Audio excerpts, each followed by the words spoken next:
터키 출신 방송인 에네스카야 씨가 연일 논란이 계속되고 있습니다. 논란이 거듭되고 있는 이유는 무엇일까? 자세한 이야기 머니투데이 전영화 기자와 함께 나눠보겠습니다. 안녕하세요. 안녕하세요. 네, 에네스카야 씨 논란 연일 계속되고 있습니다. 2주째 방송가를 뒤흔들고 있는데요. 어제 비정상회담이 방송이 됐는데 에네스카야 씨는 거의 편집이 된 채 방송이 됐어요. 예, 어제 방송된 비정상회담은 애초 에네스카야의 사생활 논란이 불거지기 전에 이루어진 것인데요. 예. 그래도 제작진은 최대한 에네스카야의 모습을 지우려 애를 썼습니다. 에네스카야는 이날 방송에선 최대한 편집돼 풀샷과 목소리로만 등장을 했는데요. 특히 오프닝에는 멤버들의 개인 프로필과 화보가 공개되는데 에네스카야는 완전히 편집이 됐습니다. 비정상회담 측은 다음 주 방영분까지가 사전 녹화분이라 최대한 편집을 할 예정입니다. 예, 에네스카야 씨, 사실 비정상회담의 굉장히 좀 핵심 멤버였다라고 해도 과언이 아닐 정도인데요. 이렇게 되기까지 사생활 논란이 상당히 컸습니다. 어떤 내용인지 좀 자세히 짚어주시죠. 예, 이달 초 SNS 상에서 에네스카야가 총각 행세를 하면서 여성들에게 접근했다는 주장이 불거졌었죠. 모바일 메신저를 통해 낯뜨거운 대화를 주고받았다는 정황이 알려졌는데요. 사건이 커지자 에네스카야는 출연 중인 비정상회담을 비롯해 사전 녹화를 했던 여행 프로그램 로케이션 인 아메리카, 나레이션을 맡았던 위클리 매거진 영화의 발견 등 모든 방송에서 하차하겠다는 뜻을 밝혔습니다. 그럼에도 논란이 쉽게 가라앉지 않자 법무법인을 통해 공식 일장을 밝혔습니다. 예, 사과문 내용을 좀 살펴보면요. 잘못한 거, 논란을 일으킨 데에 대해서는 사과를 드린다. 하지만 잘못을 바로잡겠다. 이런 의지를 엿볼 수가 있었는데요. 예, 에네스카야는 5일이죠. 법무법인 정건의 허정연 변호사를 통해서 공식적인 사과문을 공개했는데요. 에네스카야는 최근 저와 관련된 일들로 저에게 보내주신 여러분들의 사랑에 의도치 않게 상처를 입히게 되어 죄송한 마음에 고개 숙여 사과드린다고 밝혔습니다. 에네스카야는 비난이 커지는 것을 보면서 저 또한 매 순간 적극적으로 나서 변명하고 싶었지만 왜곡된 사실에 대한 즉각적 대응으로 여론의 심판을 받는 일이 현재 가장 큰 고통을 겪고 있는 제 가정을 더 큰 고통으로 보는 결과를 초래할 것이고 잘잘못을 따지기에 앞서 어찌되었든 현 사태는 저희 과거 행동에서 촉발된 것이므로 겸허히 여러분들의 비난을 수용하고자 한다고 설명을 했습니다.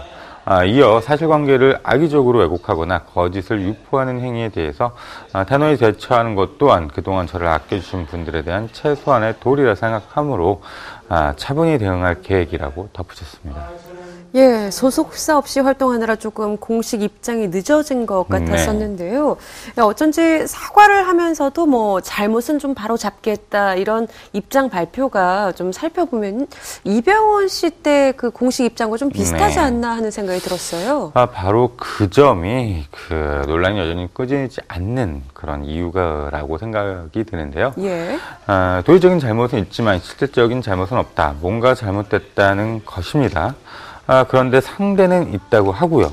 언론을 통해 양쪽이 설전을 벌이고 사람들은 믿고 싶은 대로 믿거나 똑같은 취급을 하기 마련일 텐데요. 그러다 보니 논란이 끊이지 않게 된 것 같습니다. 언론이 논란을 키우는데 일조한 것도 분명히 있고요. 논란이 불거진 뒤 바로 다음날 발빠르게 한밤의 TVN에서 에네스카야와 관계를 가졌다고 주장하는 여인들의 인터뷰가 등장을 했는데요. 총각인 것처럼 접근을 했고 여인처럼 지냈는데 알고 보니 유부남이었다. 라는 게 추된 내용이었습니다.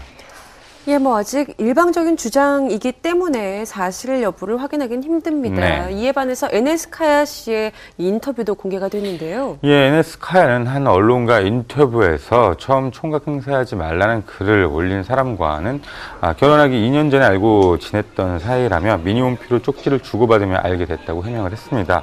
또한 맹사건대 만난 적도 없고 얼굴조차 직접 본 적이 없다고 했습니다. 방송에 나간 뒤 다시 연락이 왔다고 했고요. 또 다른 주장을 하는 사람들에 대해서는 과한 것도 있고 일방적인 것도 있고 사실과 다르게 왜곡된 것도 있다고 주장을 했습니다. 또 결혼은 2011년 4월과 9월 각각 터키와 한국에서 했고 아들이 한 명 있다고 했고요. 지난해 아침마당에선 총각처럼 이야기하고 자기와에선 결혼 2년 차라고 이야기한 걸 문제 삼는 데 대해서도 해명을 했습니다. 예, 사실관계를 따지는 건 사실 중요하겠습니다만 좀 지나치게 많은 얘기들이 뒤섞여서 좀 인터넷에 오르내리고 있는 것이 아닌가 하는 생각도 지울 수가 없습니다. 예, 일단 말씀하신 것처럼 사실관계를 명확히 해야 할 것 같은데요. 예. 많은 매체들이 NS카야가 잘못을 했다는 전제하에 이야기를 하고요. 예. 변호사가 등장해서 형량을 이야기하기도 하고 외국인 방송인 자질 문제를 이야기하기도 하는데요. NS카야 주장대로라면 일단 문제의 여인과는 만난 적이 없다는 것입니다. 관계가 없다는 것도 아니고 아예 만난 적이 없다는 것이죠. 네. 이게 사실일 경우에는 심각한 명예훼손에 해당할 테고요. 뿐만 아니라 인터넷에 각양각색의 기사들과 헛된 주장들이 쏟아지고 있는데요. NS카야 관련 기사만 10,000건 가까이 됩니다. 상당수가 클릭수를 유도하려는 헛된 내용들이고요. 누군가가 NS카야에게 맞았다더라, 터키로 돈 벌어서 떠났다더라 등등의 글을 올렸다가 삭제하는 경우도 많습니다. 변호사를 고용했다고 하니까 사라진 글들도 제법 되고요.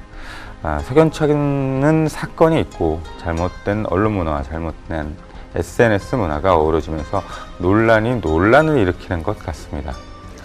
예, 좀 예민한 문제입니다, 사실. 네. 이 문제, NS카야 씨 논란이 어떻게 정리될 것으로 전망하시는지 한번 들어볼게요.